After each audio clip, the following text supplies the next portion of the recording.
The encounter.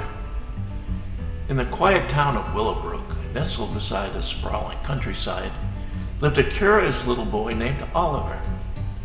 He had a mop of unruly brown hair that matched his mischievous eyes, always gleaming with curiosity. Oliver's favorite pastime was exploring the world around him, especially the vast railroad yard that lay just beyond the town's outskirts.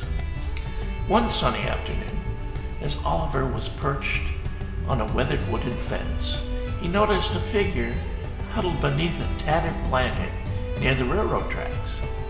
It was an old hobo. His clothes were worn as the tracks themselves. The man had a rugged face that bore the marks of countless journeys, and his eyes seemed to hold stories of a lifetime. Intrigued and unafraid, Oliver approached the hobo cautiously. "Hello," he greeted, his voice a mixture of curiosity and friendliness. The hobo looked up, his eyes meeting Oliver's with a mixture of surprise and wariness. "Well, hello there, young lad," he replied, his voice rough but kind. Oliver's eyes sparkled as he sat down beside the hobo. He introduced himself and asked, "What's your name?" The hobo cracked a smile, revealing weathered teeth. "They call me Old Jack," he said, his voice tinged with a hint of nostalgia. As the two sat there, an unlikely bond began to form between them.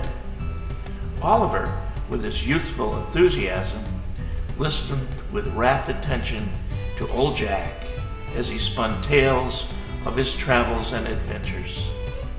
The stories were like windows into the world Oliver had only imagined before, and Old Jack found himself sharing tales that he hadn't thought of in years. Days turned into weeks, and Oliver's visits to the railroad yard became a regular routine. Each day, he brought with him some homemade sandwiches and lemonade, sharing his small provisions with Old Jack. The hobo, in return, shared stories of his past, of hopping freight trains, exploring bustling cities, and witnessing the beauty of sunrises over distant mountains. As their friendship deepened, Oliver's parents grew concerned about his newfound companion. They worried about the hobo's influence on their son, but Oliver's insistence that Old Jack was just a kind man down on his luck softened their reservations. One evening, as the sun set behind the rolling hills, Oliver gathered the courage to ask Old Jack about his life before becoming a hobo. Old Jack sighed, his gaze distant as if reliving memories. "My real name is Samuel," he began softly. "I was once a young man with dreams of becoming a painter. I traveled the world, capturing its beauty on canvas. But life took its turns, and I found myself adrift, living a nomadic existence." Oliver listened intently, his heart going out to the man who had become his friend. "Do you ever miss painting?" he asked. Samuel's eyes glistened with a mix of emotions. "Every day, lad. But life has its own way of teaching us lessons, and sometimes those lessons come in unexpected forms." Well, as the seasons changed, so did their bond. Oliver's visits remained constant, and Samuel found a sense of purpose in their friendship. With Oliver's encouragement, Samuel began to paint again, using makeshift canvases and whatever materials he could scrounge up.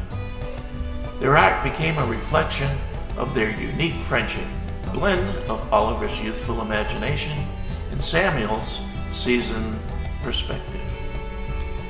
They painted sunsets over the railroad tracks, imagined landscapes beyond the hills, and captured the essence of the town they called home. One spring morning, as Oliver approached the family spot near the tracks, he found a surprise waiting for him. Samuel had arranged their paintings on a makeshift display, transforming the otherwise mundane area into a colorful gallery. Tears welled up in Oliver's eyes as he saw what Samuel had done. "It's beautiful," he whispered. Samuel smiled, his eyes crinkling with joy. "I reckon it's time we share our stories and art with the world, don't you think?" And so, the unlikely friendship that began in a railroad yard blossomed into something greater. Together, Oliver and Samuel showed the town the power of understanding, compassion, and creativity. Their friendship began a living testament to the idea that bonds formed in the most unexpected places could create something beautiful and meaningful, just like the art that adorned the railroad yard.